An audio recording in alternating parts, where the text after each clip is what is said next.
imparare a nutrirsi dalla fonte costante dell'amore che siamo, è ciò che cambia totalmente la nostra qualità di vita. Non elemosiniamo più amore fuori, scorre in noi costantemente amore, e se per caso ci perdiamo, ci riconnettiamo a questo.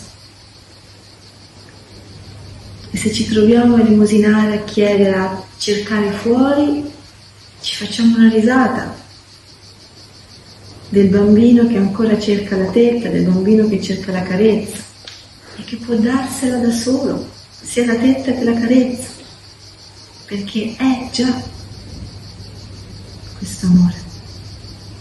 Più realizziamo che siamo questo amore, più questo amore diventa strabordante. Non possiamo non offrirlo, non possiamo non condividerlo, non possiamo non emanarlo.